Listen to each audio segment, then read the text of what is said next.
Now, the reason that we're on video today is because we can't all be together. And that's because of everything going on with coronavirus right now and physical distancing.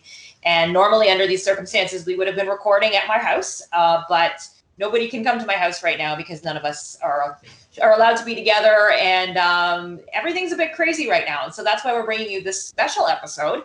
This actually wasn't supposed to be our third episode. This was supposed to be our fourth episode, but we're making this our third because it is a difficult time right now.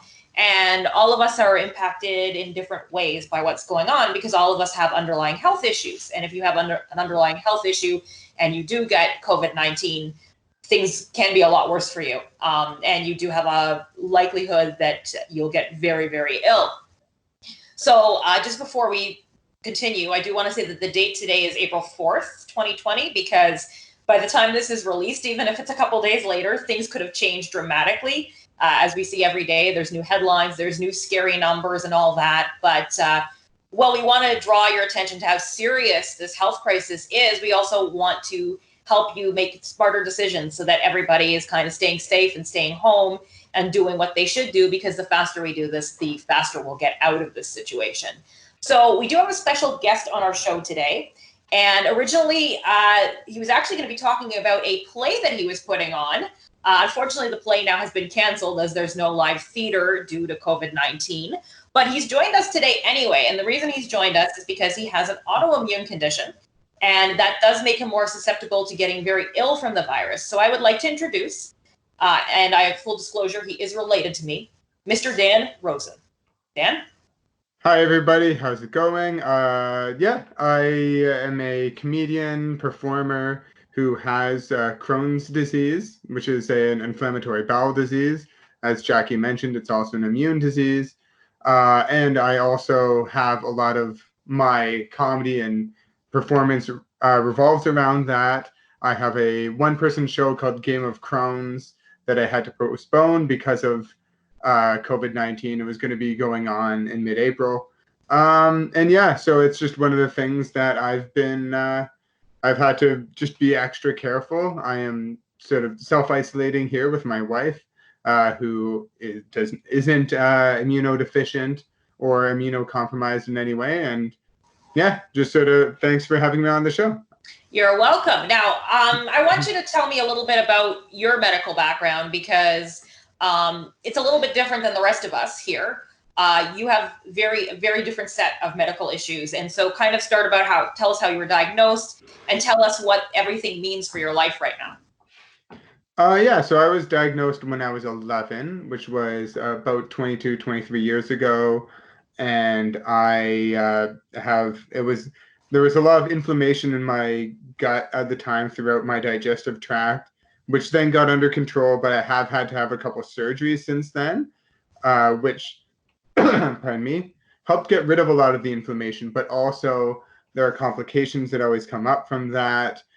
For example, a couple of weeks ago, while in isolation, I actually got what's called, we're not 100% sure because I wasn't able to go to the hospital for tests, but what was called probably an adhesion, an intestinal adhesion, which is a complication that can often come up. It's like a really painful cramp that you can get in your small intestines. And if you've had, pardon me, if you've had intestinal surgery before, then it is something that can come up. And so it's just one of those things where I've had to be extra careful, especially living in a building that is mostly elderly people who are also at risk. So I kind of can't really do any interactive help with other people. So my best way that I can help other people and myself is just by really keeping my distance from everyone. Yeah, and that's I mean, good to hear that it's amazing that you want to help other people, but unfortunately that puts you at risk, which is not good for them either. And now, before I go on, I would like to introduce everybody else. Our normal panelists are all here, our regular co-hosts. Everybody can say hi. I'll start with Stacie. Can you say hi? Hi. Let's see you. Let's let the audience, I think that the app that we're using probably isn't going to show you unless you start talking. Hi, everyone. I'm Stacie. It's good to be here virtually. I'm really sad that we're not here together like as always. But at least we get to do this regardless. We Yeah. have now 2020 lets us do, and technology lets us do everything online. And you look so Thanks, professional. Internet. And you look so professional with your headset there. So I really enjoyed seeing you with the headset. I love that. And then Cynthia's also here. Cynthia. Hey there. Hi. I'm really glad to be here and to discuss my perspective of everything, which is really, I spoke with my neurologist on this whole issue, and I'll give you the whole spiel later. Okay, and we're gonna go to Sam. Sam, say hi to everybody. Hey everyone, super excited to be here. I know it's not our usual spiel, but it's nice regardless. And like, Stacie said, 2020 technology allows us to do pretty much everything online. So I'm really excited to get to our topics today. Yeah, I'm still waiting for the internet to kind of blow up because of all of us, with all this usage of the internet right now, and everybody's online all the time. But I mean, it really is great. And the one thing I recommend to anybody who hasn't tried this video call yet, it's fantastic technology. It does make you feel less isolated. I strongly recommend anybody, especially if you're living with anxiety or depression, you get online, talk to your relatives. If you don't know how to do it, get your relatives to help you. Call them, say, hey, I need help. It's really, really important during this time, especially if you have underlying mental health concerns or even like a physical conditions like we do. It's really important that you get online, start talking to people, start connecting with people, because that's what's going to really help going through this whole thing. Yeah, you're right. It's been helping me a lot, like calling people and having that interaction. Even though it's video, it's still physical. And for me personally, it's very important because I feel like I'm alone, but I don't feel as lonely. So yeah, you're right. Exactly. And last night was the first time I did a video call with a whole bunch of friends. And it was just like, oh, this is really nice. This feels normal, even though it's not normal. So I guess we can start with Cynthia. You said you had a conversation with your neurologist. Yes, I did by email. I sent her an email, and basically all she said for me is more or less the same things it is for the general public, but I also need to manage my stress levels because an increase of stress will increase the risk of seizures. Yeah. And you've been you've been trying to work out as much as you can from home, obviously. Yeah. But my worry is that because I'm not doing as much strength training and obviously I don't have the kind of equipment a gym would have, and the gym in my building is closed. I am a little bit concerned about my muscle tone. I mean, I'm also trying not to overdo the cardio. But luckily I found a few apps and a few services which are have extended their free trials by several weeks, and I've been able to use those. And that's really, really important too, because anybody who's dealing with an invisible disability, a visible disability, it doesn't really matter, a mental health issue, to actually continue your fitness routines, even if you have to do it in in your front hall or somewhere. If you've got a small apartment, just find somewhere to do it. It's so important to keep that going because it will really help your mental health. And I know the days that I exercise, I feel a million times better than the days that I don't. And that's probably what I'll be doing as soon as we finish our recording today, is actually doing some exercise to try to keep my mind off stuff and get stronger. Yeah, and it's been hard too, because I'm just finding that, a lot of us have been prepared are prepared for something like this because our health makes us prepare for the worst case scenario, or we've had to be isolated at some point. But when it actually hits you for real and everybody else is doing it, it's just, it's hard. It's hard. I don't know what you guys have to say about that. It's hard because it's harder for us because there are a lot of people who don't take it seriously whatsoever, and they just think it's a bluff, and they go out with friends and play basketball. Jackie, you and I had this conversation during our live Instagram that we did and about privately, and then so that affects how much time we all have to be in self-isolation or physical isolation, whatever it's called right now. And it stresses us out even more. Yeah. And so This was actually a big topic that came up in the Toronto stand-up community, where there was someone who wanted to throw and like hold an open mic for people, and she was saying like just 10 people, when everyone was saying no, don't do that at all. We've all given up open mics. We've all stopped going. We canceled all our shows. We're doing shows online now instead, and I think it was more like out of ignorance. It wasn't like, anything malicious, but she's like, like I went ahead with it anyways. We were safe. No one got sick, not realizing that even if like one of those people was asymptomatic, they could have given it off to a couple people. And it can spread really quickly like that. Actually, the day before, I was looking at Crohn's and Colitis Canada. They had this online webinar talking about what to do, basically talking about the history of the sort of pandemics and sort of things to look out for in general, but then also how it pertains to people at different levels of their condition, because of the medication I take and my personal medical history with Crohn's. That's a bit more severe than average. Then I was considered more of a moderate risk, and then older people with the condition would be considered at a higher risk. So it's one of those things that people have to like really, there are, as you said, like there are people who just don't quite take it as seriously as they should, and I think they just keep kind of forgetting like, oh, if I don't have it, then I can't give it to other people or get it or whatever. I think if I can jump in for a second, I think what's really interesting about that is that I think a lot of it is like coming from ignorance, but also like this idea of ableist privilege, like the idea that you've never had to be cautious about your health or somebody else's health, or you've never had to isolate yourself, or you've never struggled doing your grocery shopping, or had to work from home, or had a struggle to take public transit. If those have never been things that haven't been available to you, I think it's almost like when you see people maybe going through the transition of either vision loss or hearing loss or any, transition to any maybe disability because of the condition. It's almost like there's a denial phase where they're giving up their abilities.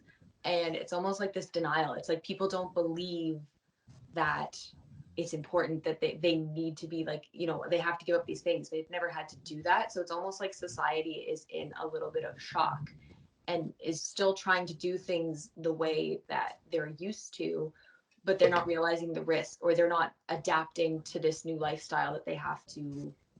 Not to say that, disabled people have to adapt to being inside. I'm not saying that, but just they've never had to make changes. And so they're not ready for it. It's really hard for them to grasp. Like I did a little venture out to the drugstore recently, and there was a lineup to get inside, and it wasn't very long. It was maybe like 5 minutes, because it was only like 5 people, and they were just letting in like 1 or 2 people into the store at a time. And people were like, this is so stupid. Why do we have to do this? And I was like, it's not stupid. Like I'm sorry that you don't, maybe if you didn't have your health you would value it more, but to me it's not. It's a precaution we have to take so that everybody is safe. To be honest, that's what I'm seeing. To be honest, I'm not comfortable with describing myself as quote unquote special needs or disabled. I've never really felt that way unless it's something that is stress related or related to my physical size. And that's okay. So it's really, that's really okay. So and what's really funny about that is when I was doing a consulting session with the city for like different things around like local buildings and rec centers and stuff like that, the woman who came in to actually work with the city to do that said that in Europe and the UK, where she was from, it was really weird when she moved to Canada because she wasn't used to people like focusing on words about that, like focusing on words like disabled or like a disabled person or a person who is disabled, like all these different terms. And that's actually a very North American Canadian thing. And which is weird because in Europe and the UK, it's not. Do you guys find that surprising at all? No. I have physical disability as well on top of my chronic illness and mental illness. I don't like being called disabled. It's kind of like I have it. It's part of my life, but it's not my life. Yeah, like, it doesn't define me. Sorry to interrupt. Yeah. It's hard sometimes when you're on video and somebody is talking on delay and you're like, oh, okay. And I think everybody's been noticing this lately. But I think that's totally fine. If you have a disability, but you do not want to, or you have a challenge, you don't want to identify as disabled, that's totally fine. It's up to you how you see yourself and how you want others to see you. So I want to make that very clear. And that's something that we probably haven't said in previous episodes, is that it really is how you identify yourself. If you don't want to be known as disabled, you don't have to be known as disabled. But at the same time, I also want to say that disabled has been seen negatively. The term disabled is considered negative. And I think sometimes that comes down to, actually taking the stigma out of the word disabled, because it doesn't necessarily, it doesn't mean bad at all. It doesn't mean bad. Look at how many people have come to associate it with meaning something bad. And even now, like, people are referring to society as being disabled, because it's not me that there's anything wrong with. It's the fact that, okay, there's no audio signal, or there's not a way for me to access this thing. That means that society is not fit to me. If everybody was like me, then the way society is laid out wouldn't work for everybody. Yeah. So it's more about your environment than it is about you. But I also agree with you, Jackie, where it kind of doesn't matter what word it is. People, if there's a negative context, I find sometimes people think that word is the negative thing. And it's not necessarily. It's just what other people associate with that word. Like, that's also a tricky thing too. For me, I would say it's how the other person perceives that word.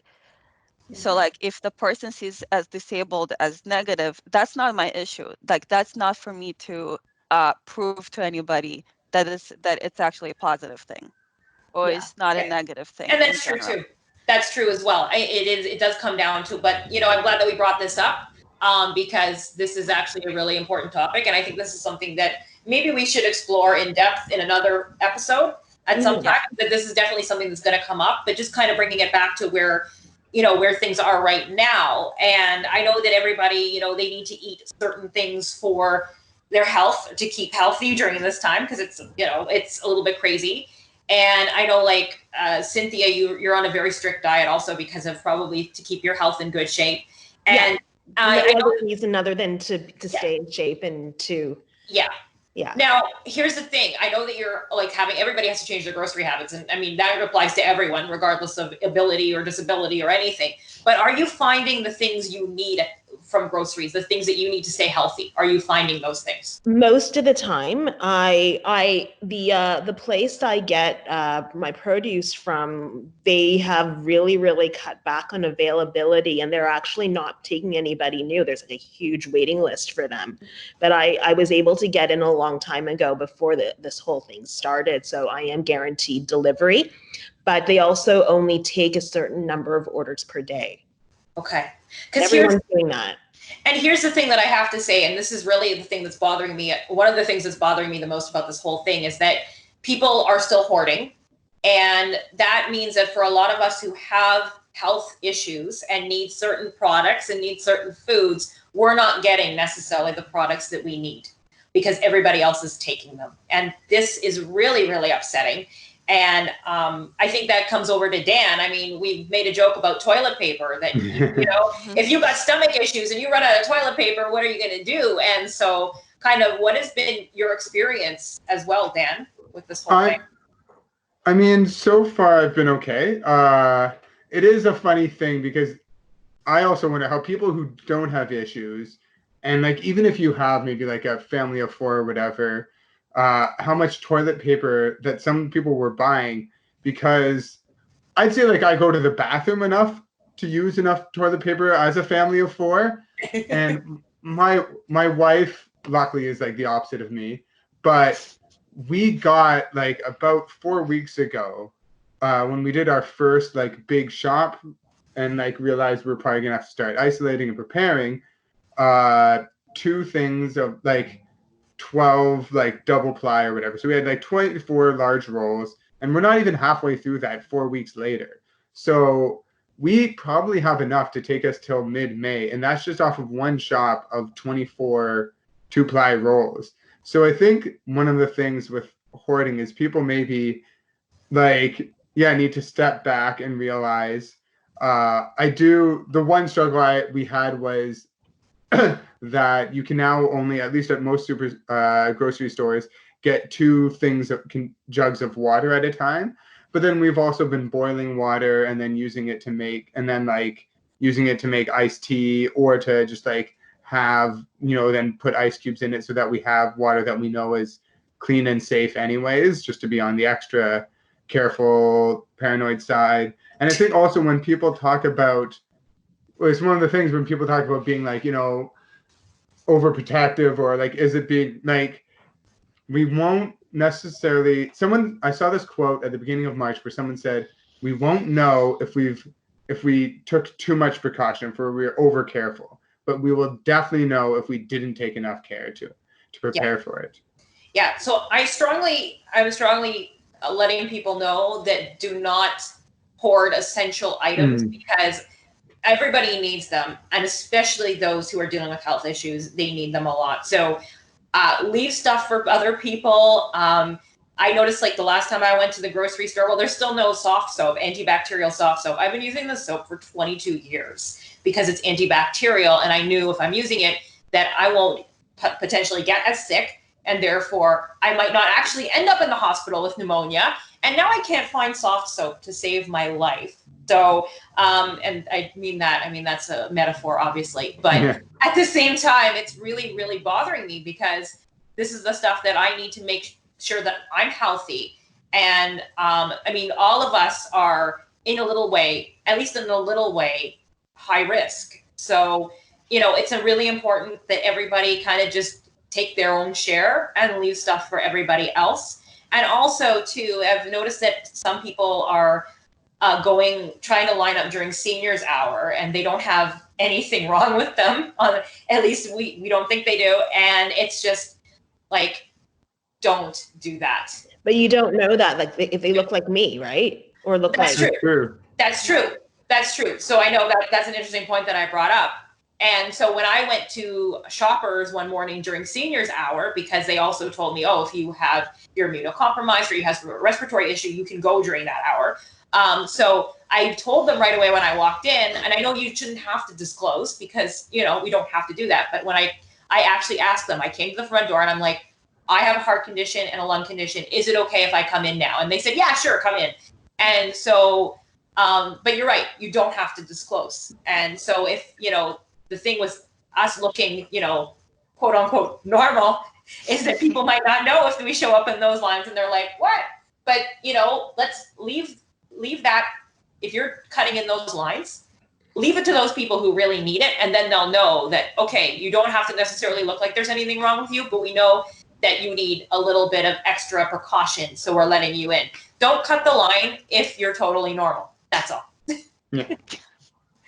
And I know that the way that came out might have sounded a little weird, but I'm just saying, if you're in perfect health, don't have anything wrong with you, don't cut the line. That's all. Mic drop. I also wanted to bring up an issue, because we were talking about mental health and sort of that kind of focus. One thing I've seen, like, people will post, like yesterday, like, I saw a guy who had posted something like, if you don't come out this with like a new skill, with like, your new side hustle or this project going on and so on, as if like, now that you're have to stay home, like, you can be so productive. And if you aren't productive, you don't, get all this work done, then, it's just like, you just didn't have any initiative or drive. And sometimes, like, with like a pandemic, like, it's not like this, like, a pandemic comes around all the time. Like, this is like once in a century. So if you are super stressed and you need sometimes like a few hours to calm down, I think that's okay. I think you're allowed that, to just have a day where all you can do is just watch TV, or all you can do is just like, lay around and listen to music, whatever, because like, just surviving, like, like, you're trying to do whatever to do, not just survive physically, but also keep your mind unlocked, because it can be a traumatic experience. Yeah, exactly. Yeah, So sure. I'm going to start actually and go around the table here, because I'm seeing we're using fancy Microsoft Teams right now, so I can see everybody's initials at the bottom of my screen. So I'm going to start with the first initial I see, which is Sam. So how have you been spending your time during the pandemic? Honestly, okay, so I've been doing a morning workout, which is really sad because my skipping rope broke and that was my cardio. So I'm very disappointed, Walmart. I thought I was gonna get a cheap skipping rope from you, and I did, and it broke. So here we are. But it's okay. I've actually, so I feel like a lot of people are like, oh, mental health, oh, cardio, blah, blah, blah. But I've always been really crappy with my flexibility. So I was like, you know what? I'm going to work on my flexibility. I'm 26. I'm going to try and do the splits. Probably not going to happen. But no, I've been doing like my stretches every day. I've been having my tea. I will go outside, even if it's just like to sit on the front lawn. Like 2 days ago, I like grabbed a blanket. I made a sandwich, took some sangria onto my front yard, and I had a nice front yard snack and watched the grass grow. That was my morning. Other than that, like watching new movies, I've been trying to watch things that I haven't seen before rather than just like sticking to like Friends or The Office or like those things that everybody watches all the time.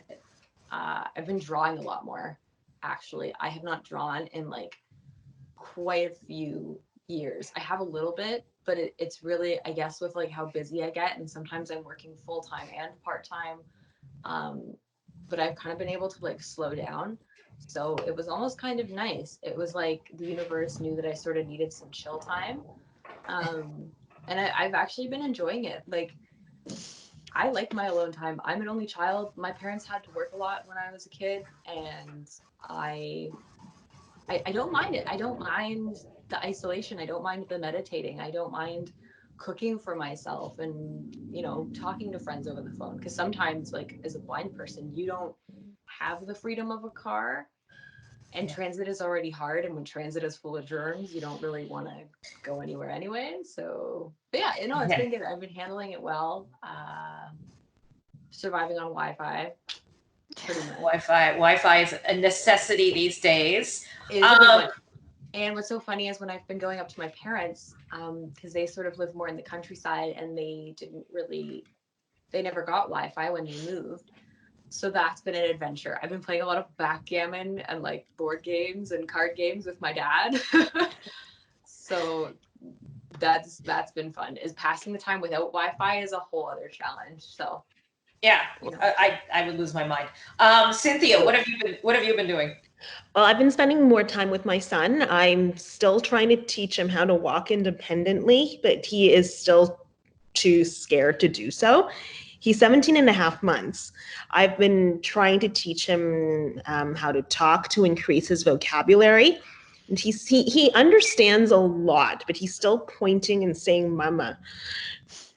And what's funny is that I've been talking to people who have young kids right now, and I'm saying, all of you are going to have such stories to tell your kids when they're old enough to understand about the fact that you grew up during a pandemic. So I think it's really, really, it'll be interesting when we look back on this moment in time and be like, yeah, this is kind of what happened when you were growing up, and this is how we coped, and this is what you were doing at the time. So, I mean, I don't know if you've been thinking about that, Cynthia, but I don't know. It's crossed my mind a couple of times, but we're just thinking, oh, he's not really going to be old enough to remember this. I just got an email this morning or yesterday about a music program that he's been going to, and now that they're going to be starting virtual classes. Well, that's pretty cool. That's going to be really cool because he needs it.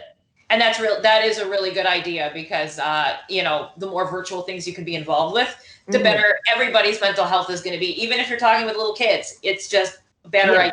Just get involved. I guess up next is Stacie. What have you been up to?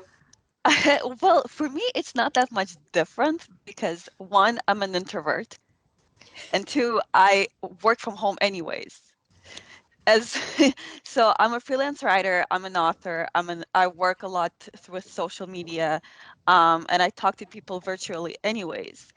The only difference for me is that my husband now works from home, and that drives me nuts because he's in IT, and all I hear now is him trying to fix computers, and he's like, "This thing is so and so. Try this," and he can talk for hours and hours. So that's that's the one thing that's different for me. But at least you're actually doing work. A lot of the projects I'm doing have been delayed. I've been working on. Yes.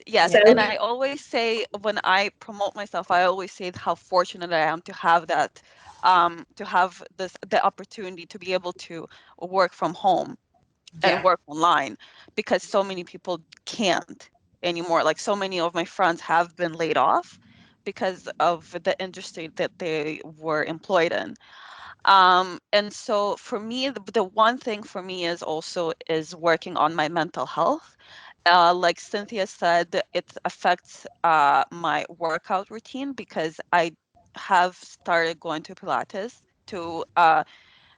it helps me with seizures, and it helps with me with cope with my mental health.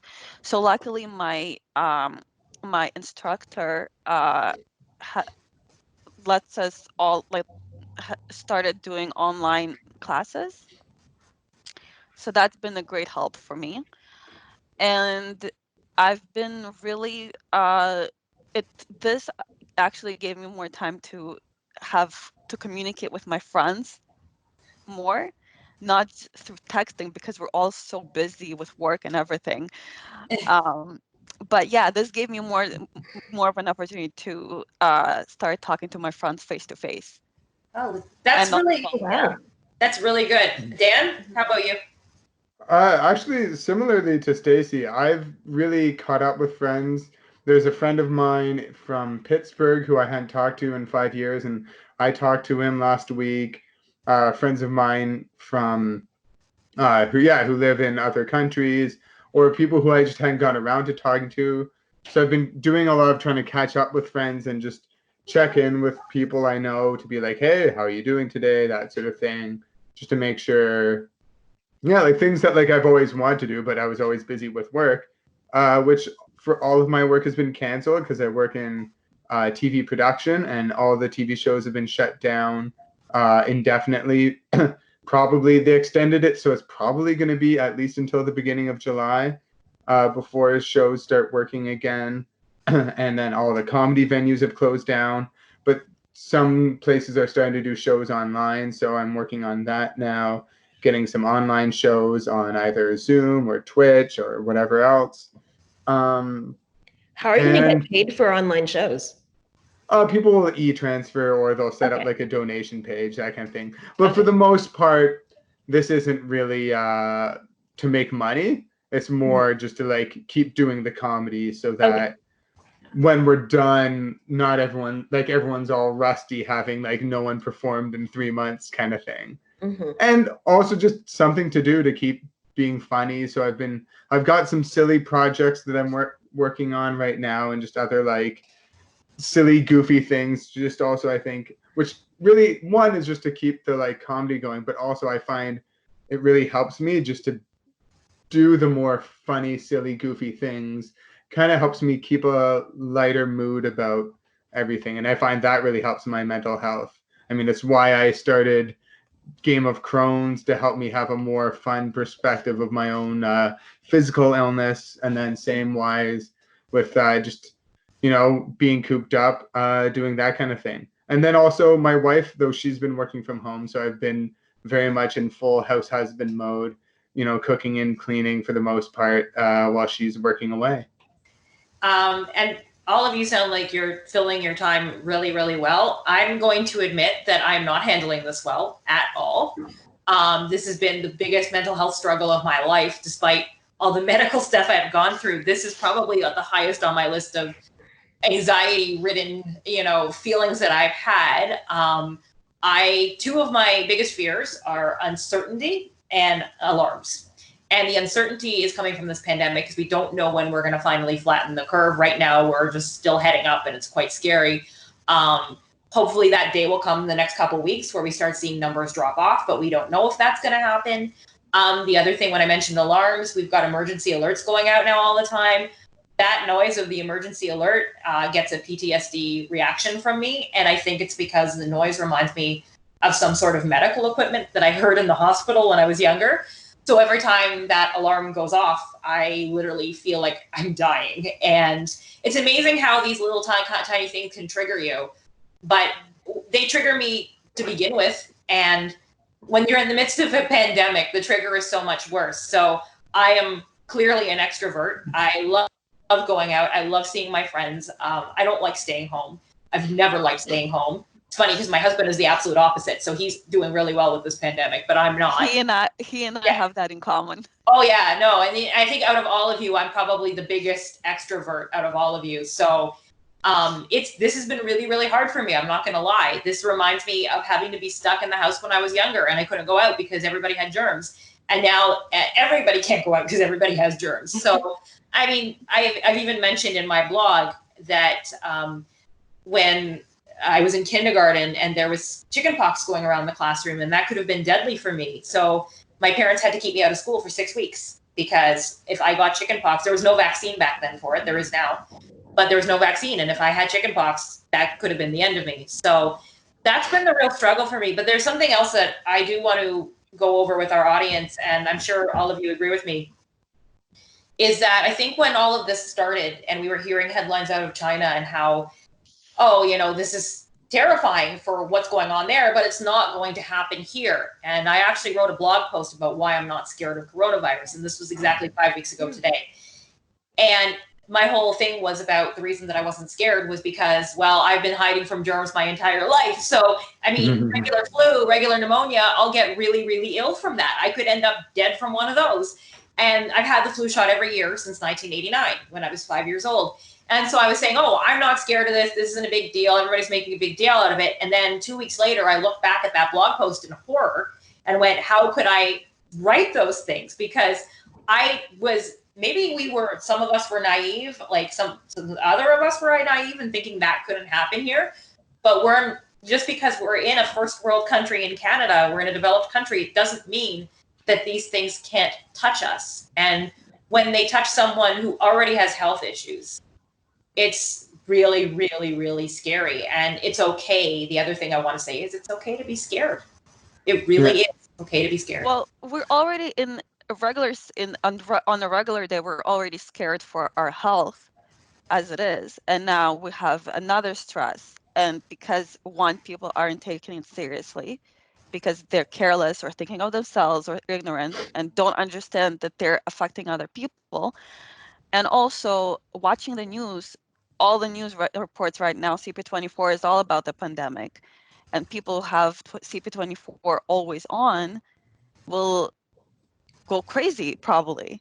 Stressing out over the pandemic. Full disclosure, I used to work for CP24. I occasionally still do. So full disclosure there. I think the thing is with the news is that they are getting a million different stories from a million different people. And so they are running whatever they're getting. Yesterday, they came out with the projected numbers for Ontario. It was terrifying, but that's projected. And that's another thing to keep in mind is that even though this is serious, these are projected numbers and everybody can do their part to make sure that those numbers stay low. I'm not seeing that yet, but I know all of you here on the panel today and all of our co-hosts that you guys are doing the best job you possibly can to keep yourselves and everyone else around you healthy. And that's so important. So I strongly suggest, even though I am, a freelance journalist, I suggest that you do take breaks from the news. Try to limit your news consumption to once a day. Honestly. I'm actually trying to stay away from social. But sometimes it's really difficult to do that. Yeah. And you'll notice too, people who don't have, things of their own to worry about in their own lives will post some of the scariest stuff on Facebook. For sure, because I think it's easier for them to be detached from it, where they'll be like, oh, don't worry, this is scary. And also I think some people, it's almost like watch, if you feel safe, but you know that something dangerous is going on, it's almost like watching a horror movie because you're not actually experiencing what's going on for the characters in the movie, but you're still getting the thrill of watching it happen. And so I think sometimes people will post that being like, oh shit, oh sorry, I don't mean to swear, oh no, things are going crazy. But then without feeling the danger of it actually going crazy. I will say also, I'm finding plenty of things to fill my hours, but that said, I'm still that doesn't mean that I'm also not scared or every now and then be like, oh, But it could be stress relief for some people. So for sure. So that's why they post it. Absolutely. Maybe. I've also had gaps of time where I've just not done anything. There have been days where I've just sat and watched a whole TV series or like maybe 2 whole TV series. Like, Me too. it's Me it's too. so Every scary season of a That was show my to have that bit yesterday. of like shutdown. Like that's gonna happen. And Yeah. that's totally fine. We're living in a pandemic. You can do whatever you want. You don't have to make the world a better place overnight. What I'm hoping that comes out of this is that we do make the world a better place collectively once this is all done. And I mean, I guess, Sam, and that's going to come to you now. What do you hope that when this is all done, what do you hope to see that's different in society as far as their attitudes toward people with health challenges?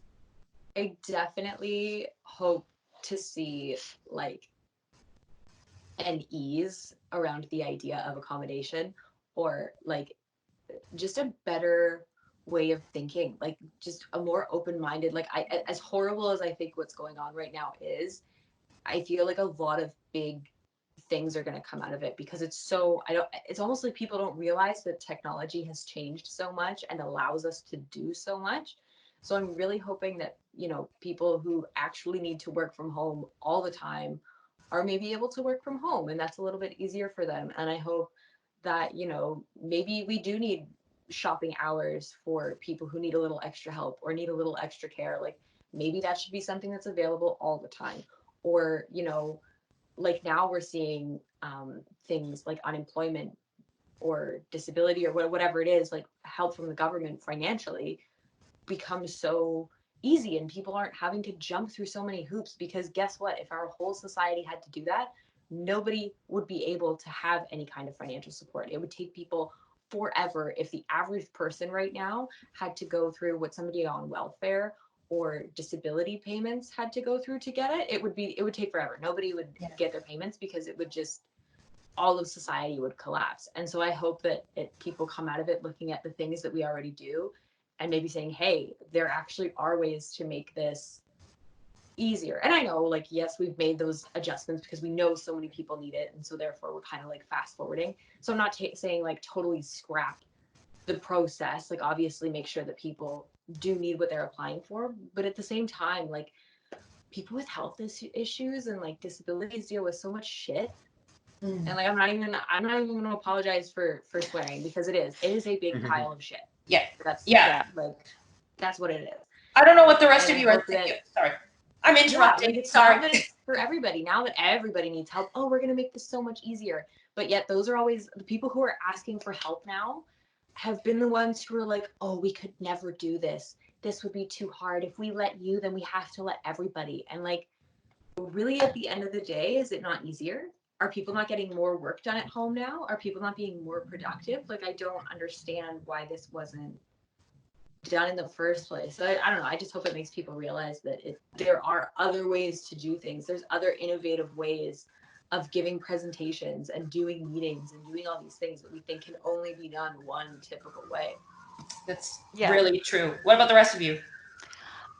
For me, there was a time where when epilepsy was taking over my life, there were times where I was job searching and I wouldn't get the job because the job required to be in an office all the time. Mhm.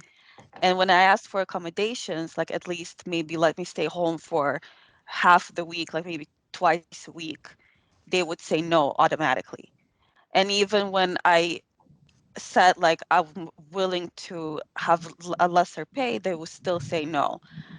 And again, just like Sam said, people don't realize just how technology has helped us and lets us do so much in this time and day. And now that it is a requirement and it affects them, they take it more seriously. And I hope there will be more of an adjustment to that stigma of only being able to work in an office, especially for things like writing. Yeah. Like, Or emailing. Like some jobs are like entirely spending your day on a computer. And think of how much companies will save in rent if half of your employees are just sending emails and sitting on a computer. Think of how much money you would save having half the space rented downtown Toronto. Like, yeah, would that not for save your sure. company thousands or hundreds of thousands? Yeah. And But it then there's also going to be saves, a lot of extra space, and will it be filled with by other people? or But other it also saves companies. time on transportation. Like I can't drive because of my seizures. So Uber costs money. Taking a TTC also, it doesn't cost as much money, but it takes time. If I'm if you let well if a company lets me work from home, I'll probably have less of a chance to be late for your meeting, and you won't be complaining that I'm late for your meeting, right? So it's things like that. It's like those little things where people don't understand how serious it is and how much of a difference they can make. Yeah. But now Yeah. now that it's a necessity, hopefully in the future it'll be different. And Cynthia, what do you think? Well, I'm hoping that more attention will be paid on mental health. From people who've been isolated or been at home, especially those who live alone, and their daily lives basically involve getting up, working if they still have a job, and maybe talking to people online every night or whatever. Because right now there's mental health is still highly stigmatized, especially in certain cultural communities. So hopefully there will be more attention paid on this, because I don't see that much in media. I mean, it is increasing. I'm kind of happy to see that there is a little bit more, but it's still sort of on a side thing. It's not the main focus, because mental health is health. Yeah, exactly. And Dan? So one, I would like to echo everything everyone says, and two, specifically with the industry of film and television, I'm hoping there will be more emphasis on taking care of people's physical and mental health, because sometimes it's almost like there's like this bragging right about people who work on projects, like they'll work on a TV show that's about an 8-month contract and then immediately jump into another thing and another thing, and then be like, yeah, I've been working 5 years nonstop.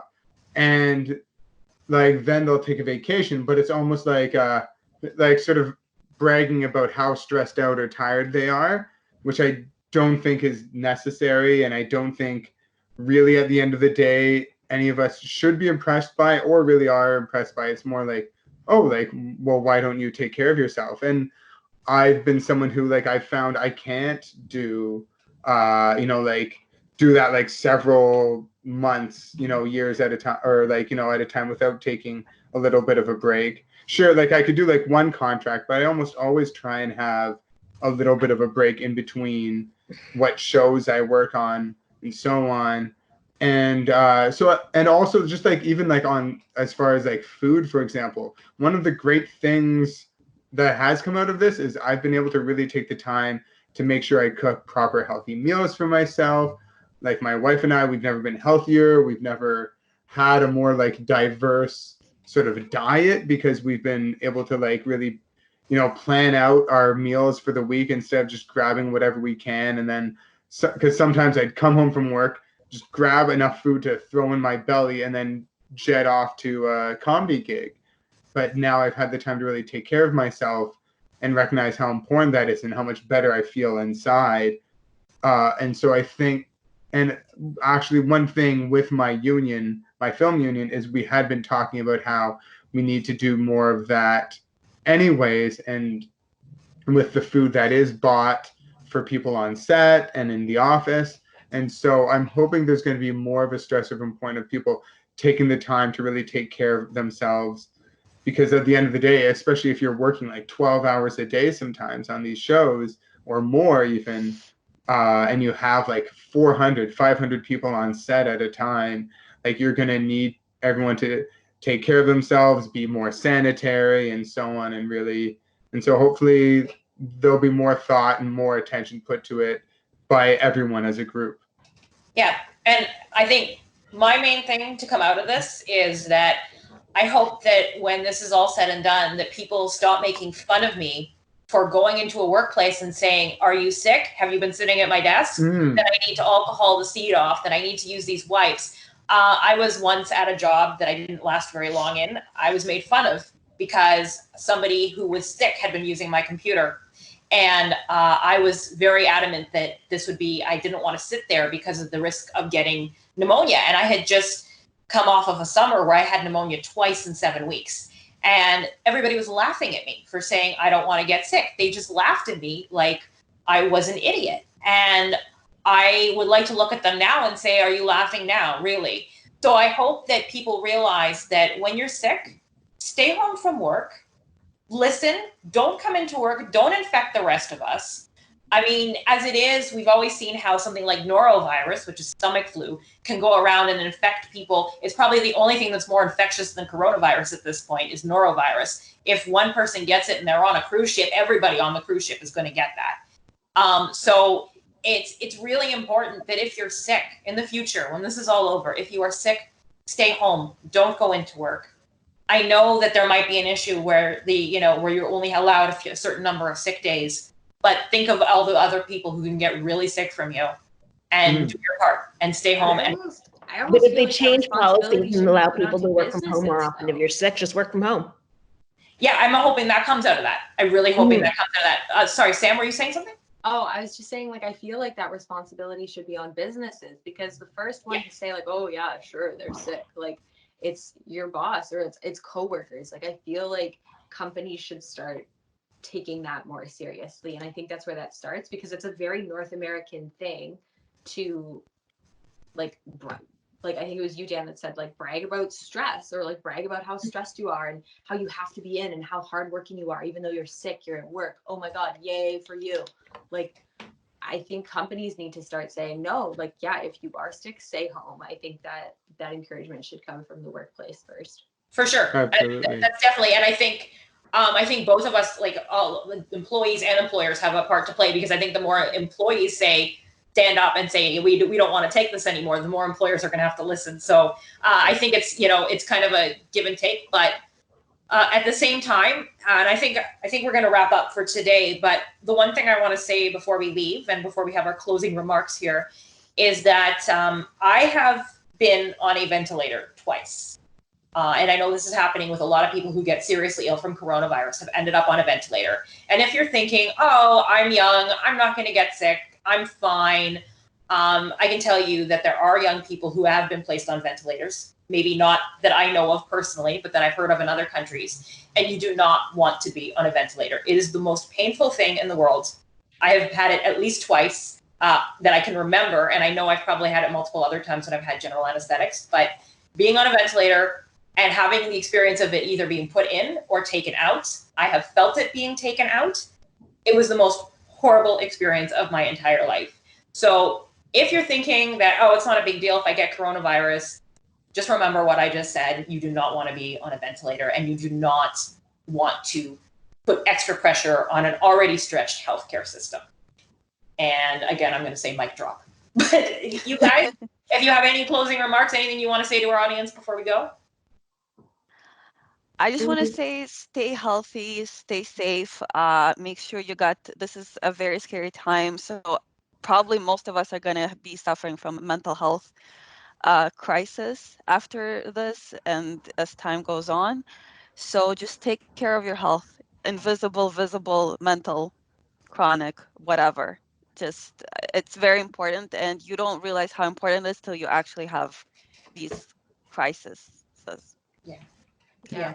I would just like to say also, yeah, like for the next, because even if, it's 3 months that you might be like stuck inside, or even if, like we have to deal with this again next winter, there's a chance that, that this isn't an issue that's just going to go away within a few months.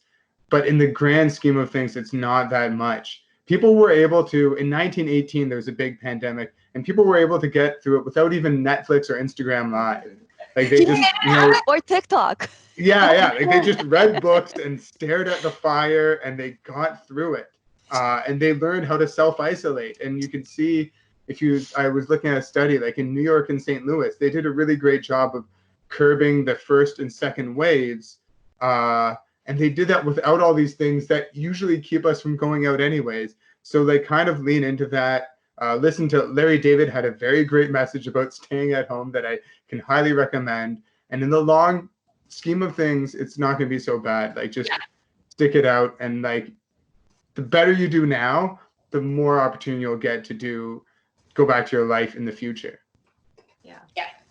And I was just going to say that if we all come out of this with our health intact and with our parents and our rest of our family's health intact and with our friends and health intact, then we're doing quite well. And then we have we have a right to complain because this has been hard, but we also need to be thankful if we all get through this and none of us are personally touched by it. And I'm sure like eventually all of us will know someone who has it if we don't already, if we don't, and if we weren't to get it ourselves. But, it's gives you every more reason to get up in the morning and think, yeah, I'm having a crappy mental health day. But at the same time, I'm safe where I am right now. Absolutely. I agree. I think it'll be good. I think people just need to like you guys said, like the more we do now, the better and the faster it'll get back to normal in the future. We also need to thank our frontline workers, our healthcare workers, grocery clerks, and pharmacists, and all the people who have to go to work, who are putting their health at risk just so we could self-isolate ourselves. Thank you for that point, because that is a very, very important point that we all need to bring up. So thank you for doing that. Yes, thank you to everybody who's manning these lines and doing everything to keep all of us alive and healthy. Like you have no idea how much every single one of us here and every single one of us outside of this podcast appreciate your efforts, because without you, yay. Thank you. Exactly. All right. So I want to thank our special guest, Dan, who, as I said, full disclosure, is related to me. As well as all of our regular ladies who are on every week, Cynthia, Stacie, Sam. Thank you so much for your perspectives. We're not on every week just yet. Oh, well, that's true. That's true. Well, maybe eventually this will be a weekly thing. But I do encourage everybody to visit our Instagram at What's the Difference Podcast, as well as our Facebook. We have a Facebook page, What's the Difference Podcast. And you can email us if you want to be on a future episode, What's the Difference Podcast @gmail.com. And as well, you're going to be watching this episode, so we don't have to tell you, because you're going to be watching this episode on our new YouTube channel.